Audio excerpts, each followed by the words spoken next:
todo esto, ¿quién es su profesor? Mi nombre, José Guillermo Rodríguez Servín. Soy ingeniero en electrónica y comunicaciones por parte de la Universidad de Guadalajara, maestro en ciencias en la especialidad de control automático por parte del CINVESTAR y doctor en ciencias en la especialidad de control automático por parte del CINVESTAR. Y revisando la lista, hay 2 que 3 personitas que estuvieron conmigo el semestre pasado en esta materia. Vamos a trabajar un poquito diferente a como lo estamos haciendo el semestre pasado. Ahora, ¿cuáles van a ser nuestras reglas de participación? Yo imagino que para estas alturas, pues ya se la saben. Ya es nuestra última clase de la primera semana. Muchas de estas a lo mejor ya se las dijeron en otras materias, pero hay que unirse a la clase con el micrófono apagado y permanecer con el micrófono apagado, a menos que tenga una duda o desee participar. Para, este, para hacer esto hay que presionar un botón que tiene Teams, que tiene forma de una manita y sirve para levantar la mano. Si lo alcanzo a ver, en ese momento les voy a dar la palabra, voy a decir su nombre y ya van a poder encender su micrófono. Si hay un silencio prolongado, pues pueden encender el micrófono y ya también pueden participar, pero solamente si los dejé haciendo una actividad. No hay que spamear el muro de publicaciones. Ahorita lo vamos a ver, posiblemente ya lo conocen. Teams tiene un muro donde van apareciendo todos los mensajes relacionados a esta materia. Cada vez que se agenda una reunión o una clase, cada vez que se deja una tarea, una asignación, cada vez que yo publico algún mensaje, ahí va a aparecer. Y si ustedes están spameando, publicando memes o cosas así, esos mensajes se pueden perder. Todas las actividades que vamos a hacer en esta materia me las van a entregar de manera digital. Eso quiere decir que va a ser en un documento de Word o en un documento PDF. También se pueden con un OneNote, pero no es tan cómodo, tan amigable como hacerlo en Word.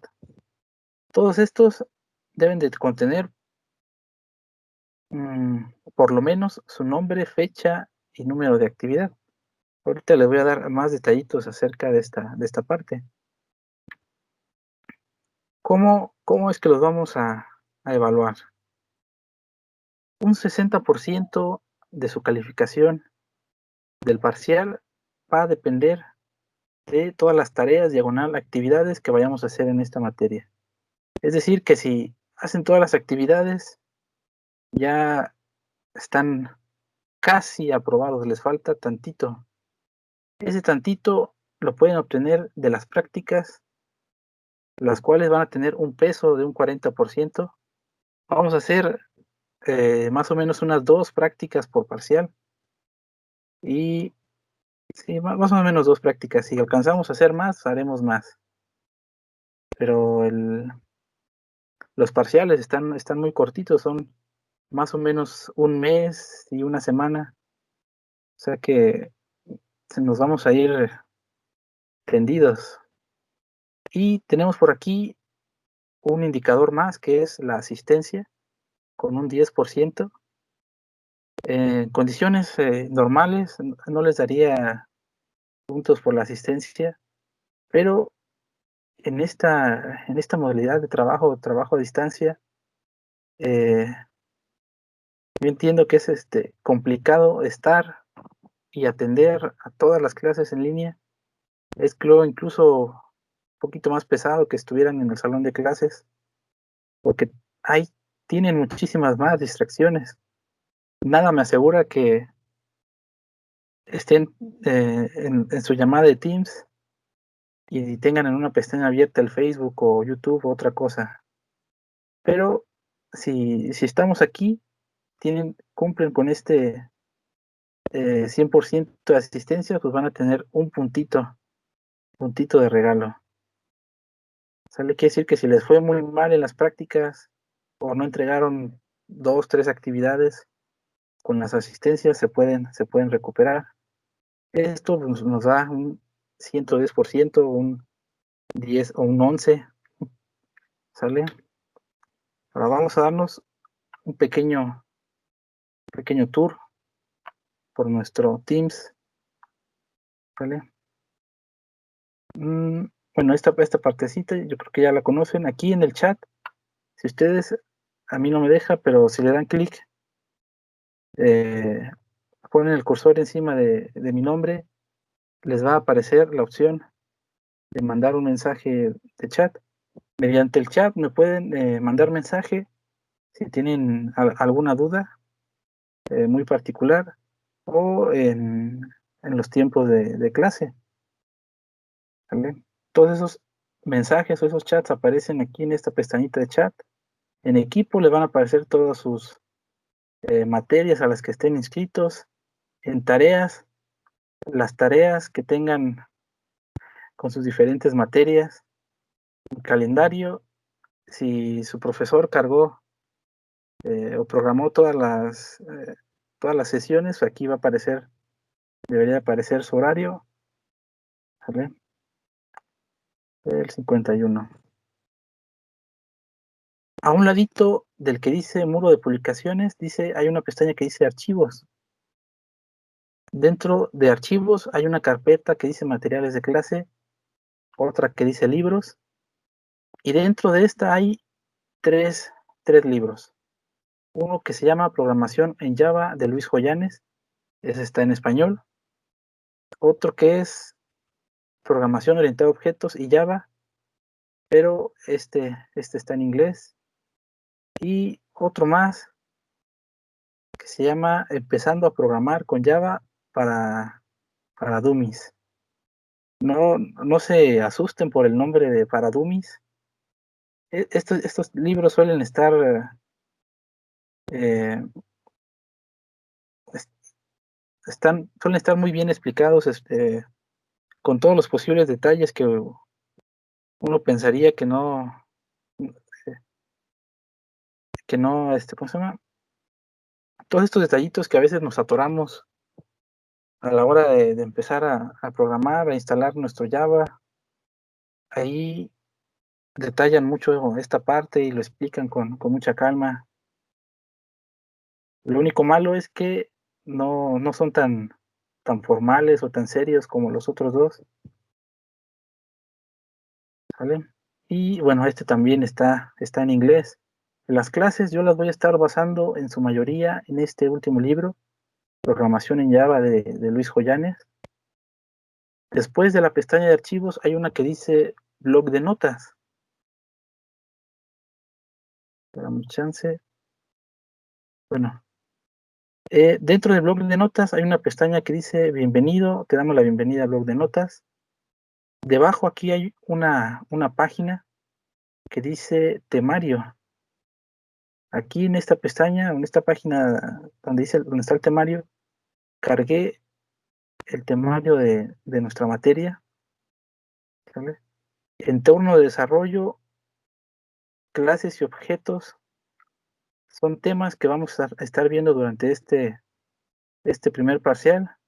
Tal vez nos metamos un poquito a métodos y sí, yo creo que incluso alcancemos a ver métodos. Y vamos a estar trabajando mucho con estos temas. Ya para el segundo parcial, aunque ya habremos visto esto, vamos a seguir tocando conceptos de clases y de métodos, los vamos a estar reforzando. Vamos a empezar a ver herencia, polimorfismo y hasta ahí. Ya durante el tercer parcial vamos a empezar a ver arreglos unidimensionales, multidimensionales, un poquito de archivos de texto, archivos binarios, ¿vale? Y muchas prácticas, muchos ejercicios, lo que vamos a tratar de hacer. Debajo de esta página que dice temario hay una que dice evaluación. Aquí hay una copia de los indicadores de evaluación con su porcentaje, los mismos que tenía por acá en esta presentación. Vamos a ver ahorita conceptos fundamentales de la programación orientada a objetos. Los conceptos fundamentales con los que vamos a estar trabajando prácticamente durante todo el semestre son abstracción, encapsulamiento y ocultación de datos, herencia, polimorfismo, reusabilidad o reutilización de código. Ahorita les voy a dar una pequeña descripción, definición, y a lo largo del parcial y del semestre, cuando estemos hablando de abstracción o de encapsulamiento o de herencia, pues lo voy a volver a resaltar y a recordar. Dale, ahorita nomás es para que lo tengamos presente. Abstracción es la etapa crucial de la representación de la información en relación con la interfaz y el usuario. Representa un tipo de dato definido por el usuario con el diseño de una clase que implementa la interfaz correspondiente. Con otras palabras, esto quiere decir que aterrizamos una idea, algo de la vida real, a un concepto, a unas líneas de código o más específicamente a un tipo de datos definido. Este tipo de datos que estamos definiendo nosotros, el usuario, se le conoce como clase. ¿Sale? Ahorita vamos a hablar más de lo que es una clase. Después tenemos el encapsulamiento. Esto significa reunir cierta estructura de todos los elementos que a determinado nivel de abstracción se pueden considerar en parte de una misma entidad, y es el proceso de agrupamiento de datos y operaciones que están relacionadas bajo una misma unidad de programación, lo que aumenta la cohesión de los componentes de este sistema. ¿Sale? Vamos a encerrar dentro de algo que vamos a llamar objeto, una serie de datos, de tipos de datos que van a estar fuertemente relacionados, una serie de operaciones que están fuertemente relacionadas con este objeto en el que estamos encerrando todas estas cositas, y a esta propiedad de encerrar datos y operaciones es a lo que se le conoce como encapsulamiento. Esto, a su vez, protege nuestros datos o la información que se encuentre dentro de un objeto, lo protege del exterior. ¿Sale? A ustedes ya, como no, sí, este tipo de problemas en el que un agente externo modifica datos en alguna variable sin que nosotros queramos, se daba más comúnmente en otro tipo de programación, en la programación imperativa y en la programación orientada a objetos, que es con la que vamos a estar trabajando. Se creó esta propiedad del encapsulamiento con la idea de proteger esos datos y prevenir que cosas así sucedieran. La siguiente propiedad es la herencia. Esta es el proceso de generalizar propiedades en clases para después heredarlas a clases particulares o clases hijas. Un ejemplo de esto sería la clase animal. En ella podemos englobar a todos los seres vivos de tipo animal, que por ejemplo son seres que caminan, seres que comen, seres que respiran, seres que comen otras cosas.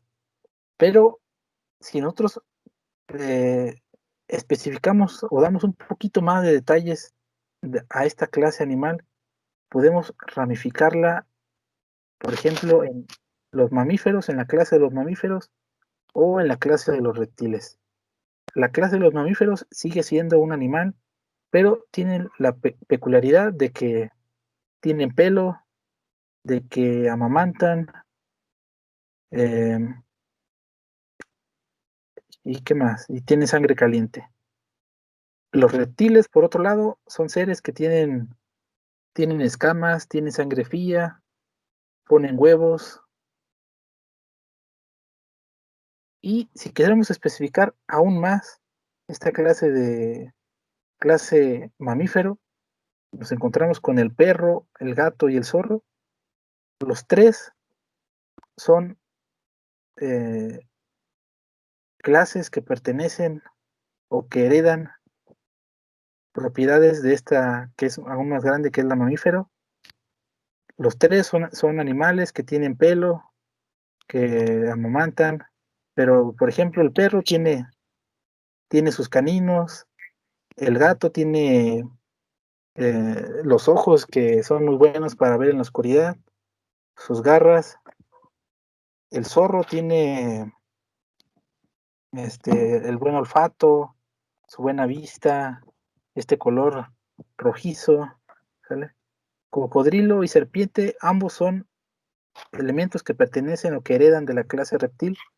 Los dos tienen escamas, tienen sangre fría, pero el cocodrilo tiene pies, tiene patas y la serpiente, pues no, solo cola.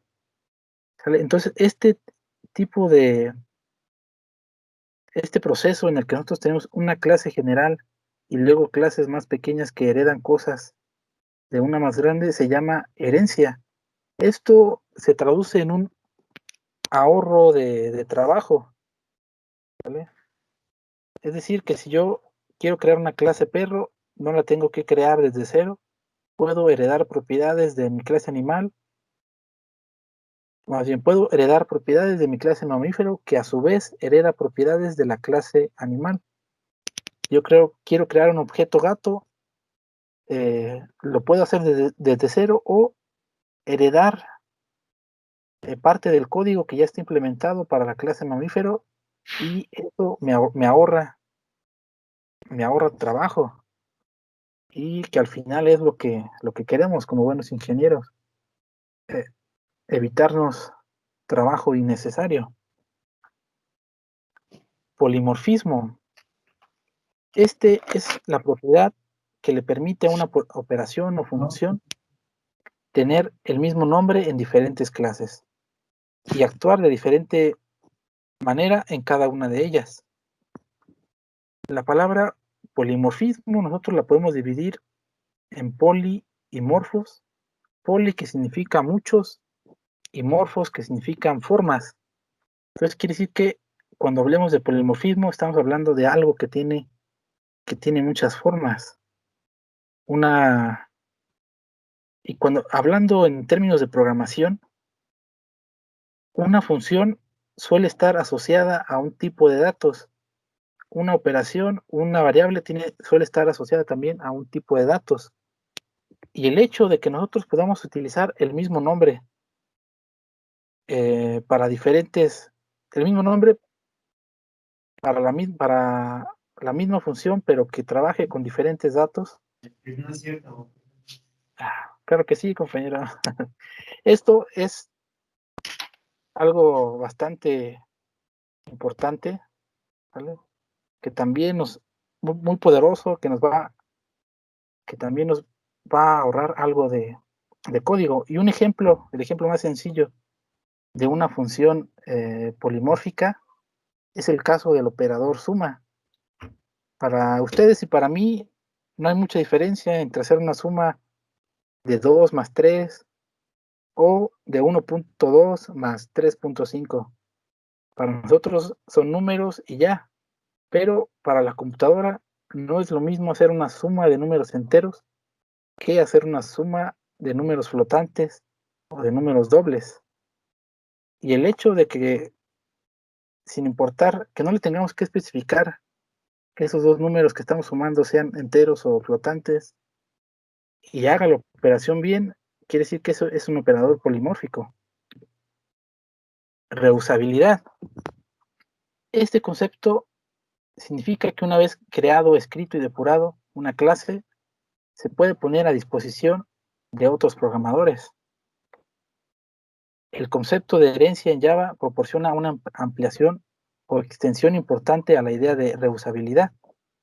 Una clase existente se puede ampliar añadiéndole nuevas características, atributos y operaciones. Otra vez queremos ahorrarnos trabajo. Si nosotros ya creamos una clase que está muy bien definida, que ya la probamos, que ya le quitamos todos los errores, pues lo mejor que podemos hacer es sacarle provecho y seguirla utilizando, modificarla cuando esa clase nos deje de servir así como está, que necesitemos nuevas cosas, ¿sale? Y finalmente, una clase. La materia se llama programación orientada a objetos, pero esta más bien debería llamarse programación orientada a clases. Una clase es un constructor que define las colecciones de objetos en términos de las propiedades que deben de tener. Define un conjunto de propiedades y operaciones. Y otra definición alternativa es que las clases son planos que nos van a permitir construir un objeto. Una clase es una idea, algo que todavía no existe, un plano que nos va a decir cómo es que vamos a construir un objeto. El objeto no va a existir hasta que nosotros lo instanciemos o lo construyamos. Pero la clase es esta parte del código donde estamos detallando qué propiedades debe de tener, qué operaciones debe de hacer esta clase. Aquí un ejemplito de una clase carro. Aquí está con líneas punteadas porque este carro no existe en realidad, es solamente una idea de cómo se debería de ver y qué es lo que debería de hacer. En el momento en el que yo lo creo, lo instancio y le doy nombre, asigno valores a sus atributos, en ese momento este objeto existe en realidad, ¿vale? Entonces aquí tenemos un objeto Audi, un objeto Nissan, un objeto Volvo, todos construidos a partir de un plano de una clase que se llama carro, ¿vale? Entonces, objeto, ¿qué es esta cosa? Es una identidad independiente que puede ser tratada de manera aislada de otros objetos. Cada objeto tiene una identidad que lo distingue de los demás, ¿sale? Todos estos son objetos de la clase carro, pero cada uno con su propio nombre que lo diferencia de los demás. Los objetos están compuestos por datos, es decir, atributos y operaciones, entre paréntesis, métodos. Datos son todas estas cosas que yo necesito para poder definir o describir a mi objeto, y operaciones son todas las cosas que este método o todas las acciones que este método puede hacer o recibir. Ahora, para trabajar de manera adecuada con la programación orientada a objetos, necesitamos una manera de poder escribir cierta información acerca de un objeto y compartirla con alguien más, o cómo modelar este objeto, cómo quiero que se vea antes de que empiece a escribir código, porque si no sé qué es lo que quiero hacer o cómo quiero que se vea antes de que empiece a escribir mi código, pues puede ser que las cosas salgan mal. UML, que es eh, lenguaje unificado de modelado, es un lenguaje estándar de modelado para el desarrollo de sistemas y software, cuya popularidad ha crecido en el diseño de otros dominios. ¿Qué es un modelo? Otra vez es una abstracción de cosas reales, es decir, un objeto que yo tengo en la vida real, en el momento en el que yo capturo sus propiedades, sus atributos, y los empiezo a plasmar como ideas, ese proceso es a lo que se llama abstracción, ¿vale? Entonces, ¿qué es el UML? Es un lenguaje que tiene tanto sintaxis como semántica y se compone de un pseudocódigo, código real, dibujos, programas, descripciones, etcétera. Esta palabra sintaxis quiere decir las reglas en cómo es que lo debemos de escribir, y semántica es qué es lo que significa cada una de sus partes. Bien. Modelado de aplicaciones. El UML es un lenguaje de modelado visual para desarrollo de sistemas. Su característica extensibilidad hace que se pueda emplear en aplicaciones de todo tipo, aunque su fuerza y la razón por la que fue creado es para modelar sistemas de software orientado a objetos dentro de áreas como programación e ingeniería de software. Okay, diseño de clases y objetos utilizando UML. Una clase es un tipo de datos definido por el usuario y es el bloque de construcción fundamental. Son los planos que me van a decir cómo es que voy a construir mis objetos en la programación orientada a objetos. Los métodos y atributos, partes importantes de mi clase. Métodos van a ser la colección de acciones o funciones que va a hacer o recibir este objeto. Y los atributos, datos necesarios para poder describir este objeto, ¿vale? ¿Cómo lo vamos a representar de manera gráfica? Con un pequeño rectángulo con 3 secciones. En la primera de estas vamos a escribir el nombre de la clase con la cual vamos a estar trabajando. Después, en el segundo espacio, vamos a escribir todos los atributos que consideremos necesarios para esta clase, y debajo vamos a escribir todos los métodos que consideremos necesarios también, ¿vale? Por ejemplo, una clase lavadora, podemos encontrar dentro de sus atributos el atributo marca, potencia, volumen, cosas que me van a ayudar a identificar esta lavadora de otra cuando yo decida construirlas, que son la marca, la potencia que consume esta lavadora, el volumen de litros que puede lavar como carga máxima. Después, separado por una línea, tenemos todos los métodos. Recordemos, son las acciones que puede realizar o recibir nuestra lavadora. Aquí tenemos lavar, añadir detergente, secar, parar. Los métodos van a ir siempre con un paréntesis que abre y cierra para indicar que se trata de un método y diferenciarlos de los atributos. Los atributos no llevan paréntesis, simplemente se escribe el nombre del atributo y ya está. Pero los métodos deben de llevar un paréntesis porque los métodos son funciones que a veces pueden llevar dentro de estos paréntesis algún argumento que vamos a necesitar para efectuar dicha función. Otro ejemplo de una representación gráfica, tenemos la clase auto.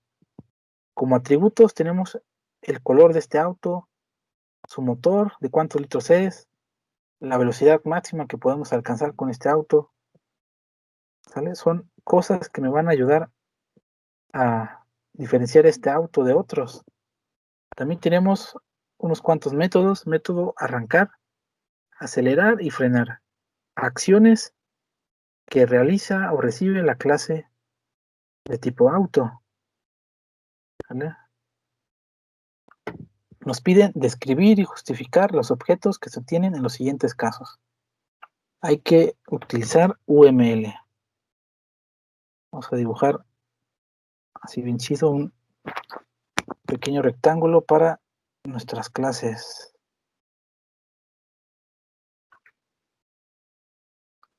Un espacio No me gustó. Nombre y los métodos. Ya sí. Dice, los habitantes de Europa y sus direcciones de correo. ¿Sale? ¿Qué de lo que se encuentra en este enunciado, que es el inciso A, qué puedo utilizar como clase? ¿Los habitantes? A los habitantes, exactamente. Lo más cómodo sería utilizar a estos habitantes, vamos a ponerle habitantes de Europa. Este sería el nombre de nuestra clase. ¿Y qué otra información podemos tomar de este enunciado? Es que, vamos a ponerle aquí, nombre, clase. La otra información que tenemos son sus direcciones de correo electrónico. ¿Estas qué serían? Serían atributos o métodos. Un atributo, ¿no? Exactamente. Este es un atributo que nos puede ayudar a diferenciar este habitante de otro habitante. Y aquí en el enunciado no da más información, pero ¿qué otro atributo se les ocurre nos puede ser de utilidad para diferenciar un habitante europeo de otro habitante europeo? Su nombre. Así es el nombre de nuestro habitante. Otro atributo, ¿Su idioma? un ID de forma numérica, ese le va a servir más a la computadora. Y uno último que se nos ocurra, Edad. Teléfono. edad y teléfono. Va que va. Ahora, ¿qué clase de métodos se nos ocurre, nos pueden ser de utilidad para este habitante si uno de sus atributos principales es su dirección de correo electrónico? Uno sería, un método pudiera ser recibir correo, leer correo, entre paréntesis, mandar correo.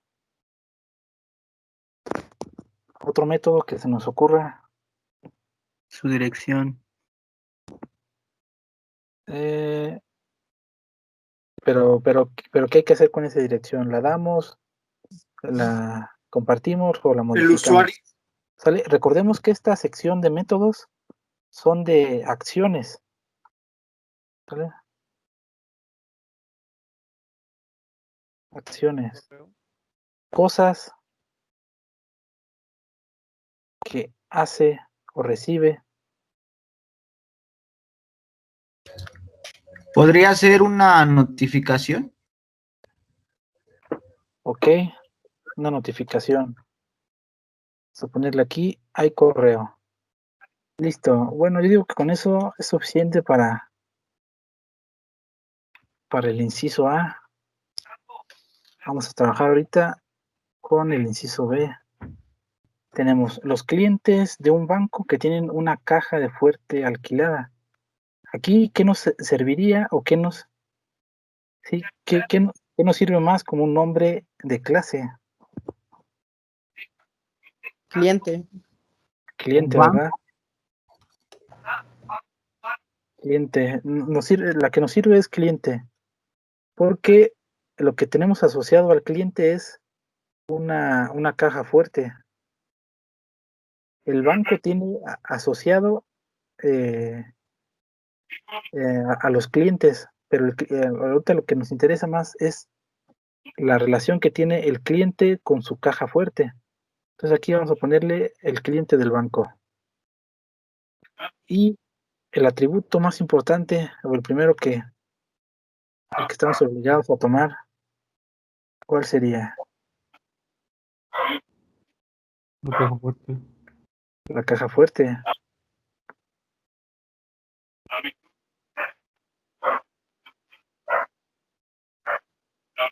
Nombre. El nombre, ¿qué otro les gusta? Teléfono. Edad, teléfono, se ponerle también ID,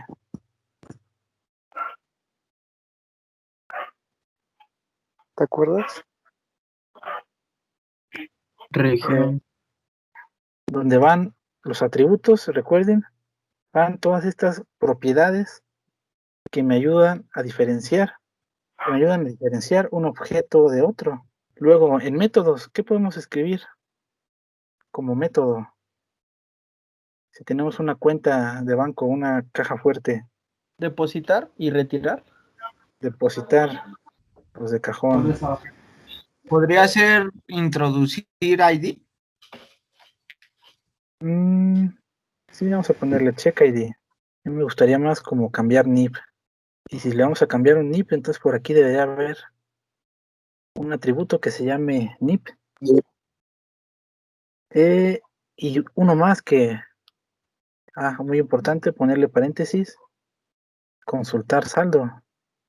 Entonces, en la actividad, bueno, en el problema 1 de la actividad 1,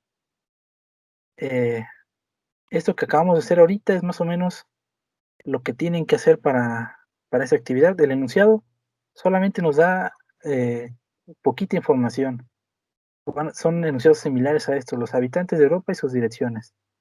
Hay que dar por lo menos el nombre de la clase y el atributo que se ajusta a nuestro enunciado. Y complementar con otros atributos que consideremos vayan con este problema, con este enunciado. El segundo ejemplo, está más sencillito, dice, ¿cuáles son los objetos que deben considerarse en los siguientes sistemas? Un programa para maquetar una revista y un contestador telefónico. Aquí solamente hay que dar los nombres de los objetos o de las clases que van con este enunciado. Vamos primero con el inciso A, ¿vale? Dice, un programa para maquetar una revista. ¿Qué es esto? ¿Sale? El maquetar una revista es acomodar los espacios en las hojas de revista, acomodar los títulos, las fotos, los textos, las notas, los encabezados. ¿Sale? Entonces, ¿qué objetos o qué clases hay que considerar para maquetar una revista? ¿Una computadora?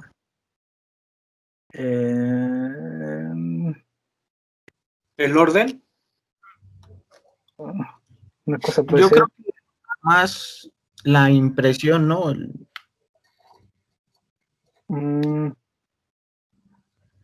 Fíjense, ¿qué más fácil? ¿Qué es lo que tenemos nosotros de manera visual en una hoja de revista? Tenemos Título. el título, ¿Enseño? sí, en serio, Imágenes. encabezado, notas, ¿sale?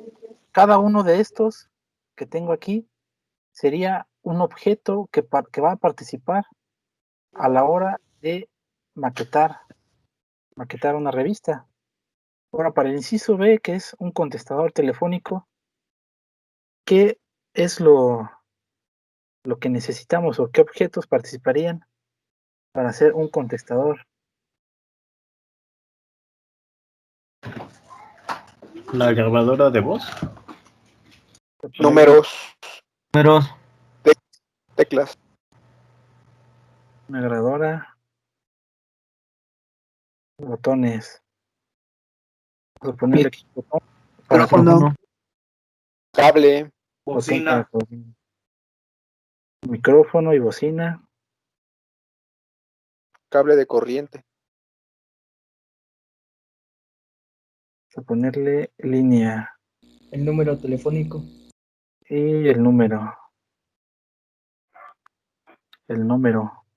El color. Ese ya no tanto. Ese quedaría más como atributo de alguno de estos, ¿sale? Pero con estos que podemos considerar objetos, ya nos servirían para hacer un contestador telefónico. Este ejemplo, ese problema está sencillito, nomás que se dejen llevar y voy a ver qué es lo que escriben.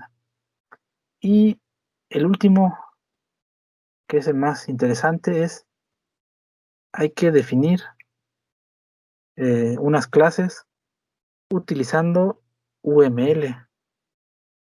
Vamos a definir la clase persona, la clase figura, la clase cámara y aquí en el espacio de atributos, recuerden, vamos a escribir todas estas propiedades o cosas que me van a ayudar a diferenciar una persona de otro. Atributos. Por ejemplo, lo más importante, el nombre. Pero, ¿qué otro atributo me puede servir para diferenciar una persona de otra? El CURP. El CURP. El otro que se encimó. Fecha de nacimiento. El acta de nacimiento. Sexo. Apellido. El acta. Fecha de nacimiento. Localidad. Localidad. Religión. O nacionalidad. Me gusta más nacionalidad. Rasgos físicos. De todos estos nombres de atributos que se nos ocurran, va a haber algunos que no necesitemos, va a haber algunos que sí necesitemos y hay que conservarlos, pero eso, el distinguir cuáles sí nos van a servir y cuáles no, va a depender mucho del problema, con el cual o para el cual queremos este objeto, esta clase de tipo persona. Para este ejercicio, pues, los que se nos ocurran está bien. Entre más se nos ocurra, pues mejor. ¿Qué tipo de métodos se nos ocurre para esta clase persona? Ingresar nombre. Ingresar nombre. Ahí voy. Nombre, clase.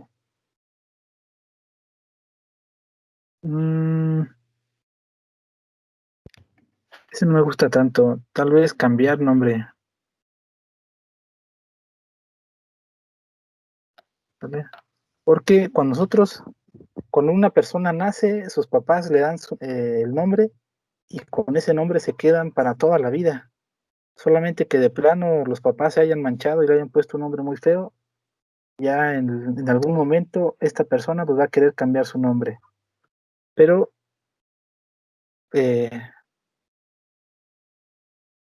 pero en general una persona se queda con su nombre y no lo modifica en toda su vida.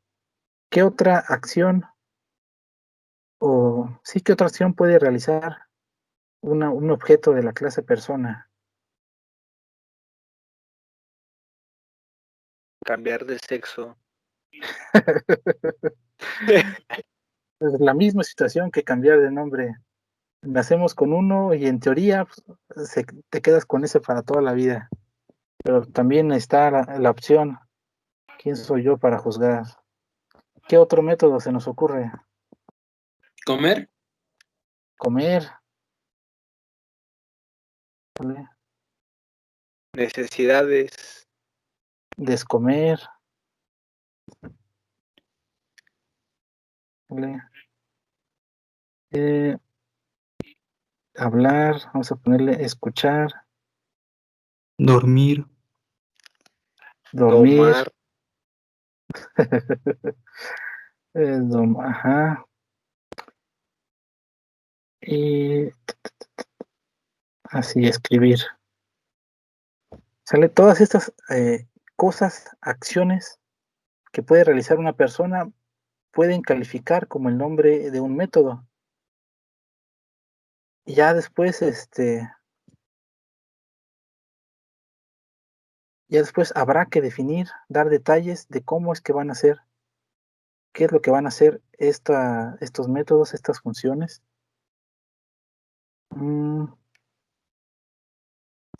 Como por ejemplo, el método dormir. Vamos a ponerlo aquí.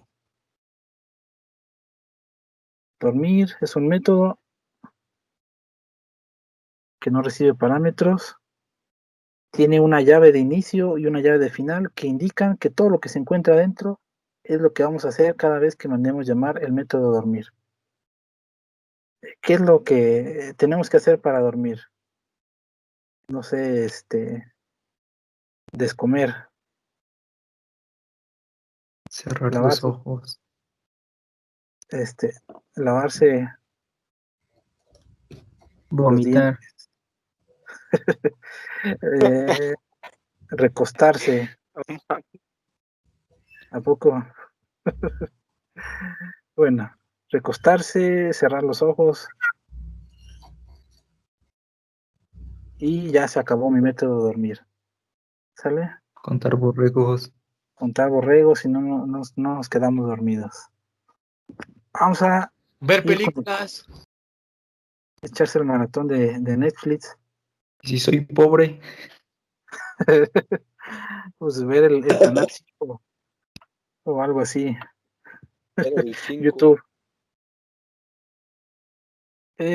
Vámonos con la clase figura. Pero esta es una figura geométrica. A lo mejor está más difícil porque no estamos acostumbrados a describir figuras, pero uno de sus posibles atributos pudiera ser el número de lados. ¿Qué otro se nos ocurre? Número de ángulos. La fórmula. Circunferencia. Área. Número de...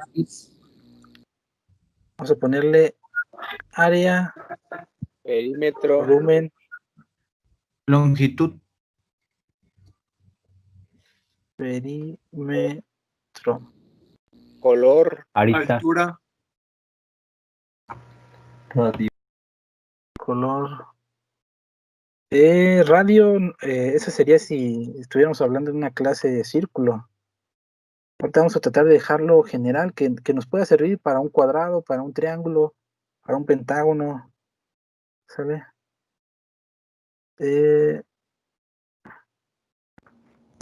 Sus dimensiones. Dimensión. Forma. Nombre. El nombre, muy importante. ¿Qué tipo de acciones podemos definir como métodos? ¿Métodos cómo se usa? Métodos son Por todas ejemplo, las no cosas. sé, el volumen para ver cuánto le cabe o qué cantidad le cabe a cada figura. Y habla en 3D, no sé. Sí, fíjense, uno de los posibles métodos sería calcular área o preguntar área. Calcular perímetro, paréntesis, cambiar color. Medir ¿Sale? dimensiones. su área. Ajá, ese ya lo tenemos aquí. Puede ser que uno de ellos sea cualquier método que modifique alguno de estos atributos o nos regrese. Su forma, ¿no? También. Forma o fórmulas irían dentro de estos que tengo aquí de calcular área, calcular perímetro, calcular volumen o cualquier otro método que se nos ocurra. Voy a ponerle aquí método que modifica atributo. Este puede ser, por ejemplo, modificar el número de lados, modificar el número de ángulos, modificar área, modificar perímetro, modificar volumen, modificar color, modificar dimensiones, modificar nombre. Este tipo de métodos normalmente suele ser de los más comunes, de los que modifican parámetros o de los que preguntan información de los parámetros. Recordemos que por ahí tenemos una propiedad que se llama encapsulamiento, que encierra esos atributos y no deja que nadie de afuera de este objeto, no deja que nadie que esté afuera de este objeto lo modifique. Aunque lo intente modificar, no se va a poder a menos que le pida permiso a la figura geométrica utilizando un método para modificar algún atributo. Vamos con los otros dos que nos faltan. Para cámara, en los atributos podemos poner la marca, el Resolución. modelo, la resolución. ¿Qué otro atributo se les ocurre? Pixelaje. Pixelaje iría en resolución. Tal vez el aumento,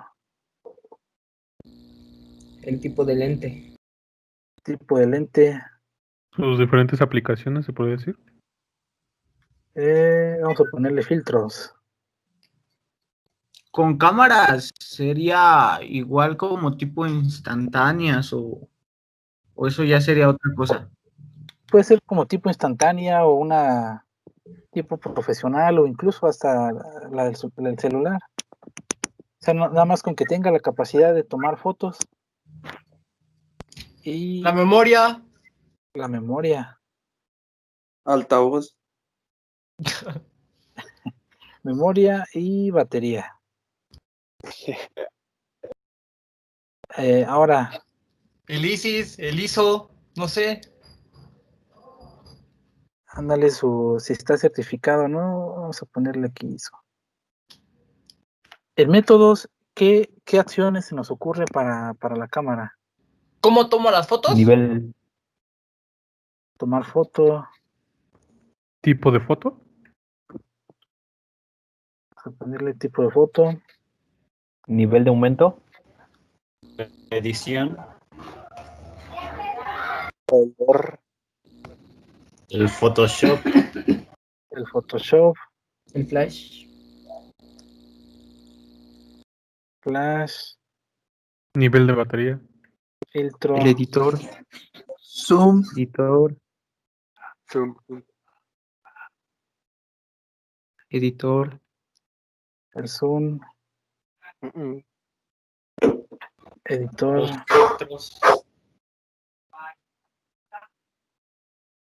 y vamos a ponerle uno para ver fotos, Galería. galería. Va que va. Ahora solamente nos falta uno más, que en este caso un cochecito, un carro. Tengo manitas levantadas, es de los que están participando ahorita en los atributos. A ver, para el carro, un atributo que se nos ocurra. ¿Perdón? Modelo. Modelo, Color. Año. Caballos de fuerza. el año, El motor. El color. El modelo. color, El año. Sí, sí, ya, ya, caballos de fuerza. Ya lo dije yo. eso va en el motor, ¿Cuántas puertas? Aire acondicionado, eléctrico, bolsas de No. aire, etc. puertas. La RAM.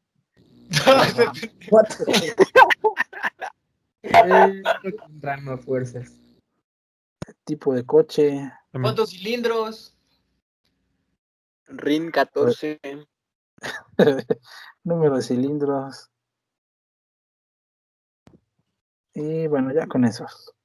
¿Qué tipo de acciones puede realizar este coche? Hay Conducción. muchos coches que ya se estacionan solos. Arrancar, Arrancar, no sé. vamos a ponerle estacionarse, Avanzar. Cámara de reversa. arrancar, avanzar, Un refrigerador. refrigerador, Sí. frenar, Acelerar. Revolución. Navegación. vamos a ponerle el cruise control. ¿Vale? Todas estas acciones que puede realizar mi objeto de la clase carro irían en esta parte donde van los métodos. cosas que me ayudan a distinguirlo de otro irían en esta parte que son los atributos. ¿Ve? Atributos. Listo. Entonces, ahora sí, vamos a irnos a la pestaña de tareas. Tenemos esta actividad 1, definiendo clases con UML. La primera actividad es lo que hicimos ahorita en el primer ejemplo, que es dar un nombre de la clase y un atributo más los que se nos ocurran y métodos. ¿Sale? Después tenemos el problema número 2, que es cuáles objetos deben considerarse en los siguientes sistemas. Un sistema de control de sensores, un sistema de suscripción a una revista. Es más o menos lo que hicimos acá. Dar el nombre de algunos objetos que me sirvan para resolver esos problemas. Y el ejemplo, más bien, el problema número 3 es definir las clases que describan los siguientes objetos: pelota, pluma, libro, mascota, alcancía. Así como le hicimos con estos, con persona, figura, cámara, carro. Los atributos que se nos ocurran que nos permitan diferenciarlo de otro objeto de su misma clase y sus métodos, las acciones que este objeto va a realizar. Ahorita nos queda una hora de clase. Conforme vayan terminando, lo entregan y ya se pueden retirar. Y si tiene, Y agregamos la portada. exactamente la misma portada que hicieron para la actividad 0, la van a utilizar para entregarme la actividad 1. Van a, por ejemplo, supongamos que esta fuera mi tarea. Le tomo un recorte, lo pego en mi documento de Word. Ya tengo mi ejercicio número 1. Me voy donde está mi actividad 2, le tomo una foto, lo pego en mi documento de Word y ya hice mi ejercicio número 2 o mi problema 2, y así con todos. Ya que hicieron los 3 puntos, se agregaron sus UMLs de las clases, pues ya lo guardan, lo suben en tareas y ya se pueden retirar. Profe, ¿lo puedo hacer directamente de Word, así como lo hizo usted? Bueno, Sí, exactamente, lo pueden hacer todo en Word. Pueden dibujar la tablita en Word y llenar y ponerle los datos. Yo lo hice ahí en el pizarrón, pues porque es más fácil escribir con lápiz que con el teclado. Pero si lo quieren hacer en Word, lo pueden hacer completamente en Word. Es más, hasta se va a ver mejor su tarea. ¿Sale? ¿En el cuaderno se puede? También se puede que lo hagan en el cuaderno. Le toman foto, a su foto la cuida que se vea bien, que lo que está en su foto lo pueda leer. ¿Sale? Recordemos, queremos fotos que se puedan leer y que estén derechitas. No vayan a subir fotos de cabeza. ¿Alguna otra duda que...? yo, profe, es que en la primera tarea hice mi portada así bien, ahora sí que bien bonita, ¿no? Pero al Ajá. subirla a la aplicación la abrí y no se ven las cosas que le puse. Se lo puedo subir en PDF, pero es el archivo Word, esta tarea, para que Sí, se... exactamente. Sí, de preferencia cuando hagan sus tareas en Word, recomendable subirlas en formato PDF, porque así, luego a veces Word es medio mañoso y mueve las imágenes. Sí, porque sí movió mi imagen, todo. Pero la tarea sí me la calificó bien, pero pues nada más ese Ajá. detalle. Sí, no, sí, en futuras tareas, para que no pase eso, yo le recomiendo que la suba en PDF. Ok, profe, gracias. ¿Vale? ¿Dudas? Si no, vamos a terminar esta reunión, esta clase, y nos veríamos hasta la siguiente semana, el miércoles. Vamos a seguir trabajando con el UML, con la descripción de lenguajes unificado, y vamos a seguir trabajando con los objetos y las clases, y tal vez nos empecemos a meter con los métodos. ¿Cómo es que vamos a definir qué es lo que va a hacer cada uno de estos métodos? Ahorita nomás lo hicimos intuitivamente, platicadito, pero esperemos la próxima clase